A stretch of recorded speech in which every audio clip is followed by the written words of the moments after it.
Di kegiatan ngopi. Nah, ini kita ngopi dulu nih. Kopi saya banyak ya. Ngobrol perkara iman. Iya, mantap. Islam. Bismillah. Alhamdulillah ya, sebentar lagi kita akan menghadapi Idul Kurban, Idul Adha.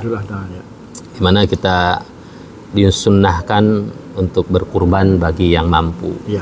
Bahkan ada yang mewajibkan dengan dalil ancaman Rasulullah SAW, ya, siapa yang punya keluasan kemudian dia tidak berkurban, maka jangan sekali mendekati tempat sholat kami.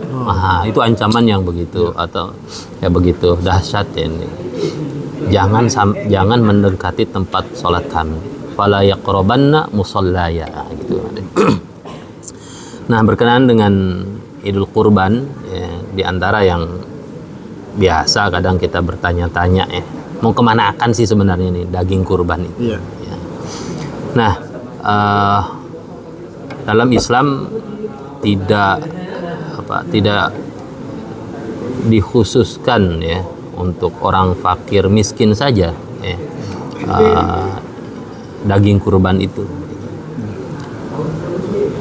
Bahkan daging kurban itu dimakan, disedekahkan, dan juga dihadiahkan.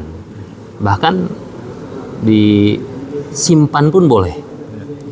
Jika sebelum-sebelumnya itu memang ada larangan untuk menyimpan daging kurban gitu ya, dalam hadis itu. Kemudian kata Rasulullah SAW, ala kulu waddakhiru. Kalau sekarang silahkan dimakan dan disimpan gitu. Nah, jadi berkenaan dengan daging kurban itu ternyata tidak hanya untuk orang yang miskin saja ya. Jadi boleh sahibul kurban memakannya, kemudian juga menghadiahkannya, bahkan kepada orang-orang yang mampu ya. Hadiah itu kan tidak harus kepada orang miskin. Bila orang mampu, tetangga misalnya kan pas tidak menyembelih, boleh dihadiahkan ya, gitu.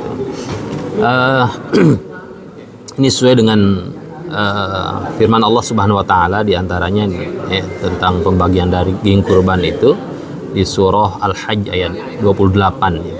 A'udzubillahi minasyaitonir rajim. Liyashhadu manafi'a lahum wa yadhkuru ismallahi fi ayyamin ma'lumatin 'ala ma razaqahum min bahimatil an'am. Fakulu minha wa at'imul ba'isal faqir. Agar mereka menyaksikan berbagai manfaat untuk mereka dan agar mereka menyebut nama Allah pada beberapa hari yang telah ditentukan atas rizki yang Dia berikan kepada mereka berupa hewan ternak. Maka makanlah sebagian darinya dan sebagian lagi berikanlah untuk dimakan oleh orang-orang yang sengsara dan fakir. Jadi di ayat ini ya, diperintahkan untuk dimakan, ya, dikabarkan bahwa daging kurban itu bisa dimakan dan juga disedekahkan kepada fakir dan miskin. Di ayat lain, yaitu di ayat 36-nya, Allah Subhanahu wa taala berfirman, "Wal budna ja'alnaha lakum min sya'airillahi lakum fiha khair. Fadhkuru ismallahi 'alaiha shawaf. Fa idza wajabat junubuha fakulu minha wa at'imul qani'al mu'tar. Kadzalika sakharnaha lakum la'allakum tashkurun." Dan unta-unta itu kami jadikan untukmu bagian dari syiar agama Allah. Kamu banyak memperoleh kebaikan padanya, maka sebutlah nama Allah ketika kamu akan menyembelihnya dalam keadaan berdiri dan kaki-kaki telah terikat. Kemudian apabila telah rebah atau mati, maka makanlah sebagian dan berilah makan orang yang merasa cukup, dan dengan apa yang ada padanya, tidak meminta-minta, dan orang yang meminta-minta. Demikianlah kami tundukkan unta-unta itu untukmu agar kamu bersyukur. Nah, jadi di ayat ini juga disebutkan bahwa daging kurban itu untuk dimakan, kemudian disedekahkan kepada orang yang meminta-minta, dan juga diberikan kepada orang-orang yang merasa cukup dengan tidak meminta-minta. Cuman tentunya kita memilih skala prioritas. Tentang pembagian atau penyaluran hewan kurban tersebut, daging kurban tersebut. Agar apa? Agar memang lebih membantu. Kalau kita berikan kepada orang-orang miskin, tentunya lebih membantu. Sedangkan orang-orang yang terbiasa makan daging setiap hari misalnya, atau seminggu sekali makan daging, nggak antusias lagi makan daging pemberian. Tapi bukan berarti nggak boleh, tetap boleh diberikan, dihadiahkan kepada orang-orang, bahkan orang-orang kaya dikasih hadiah kan boleh. Nah, mungkin itu ya.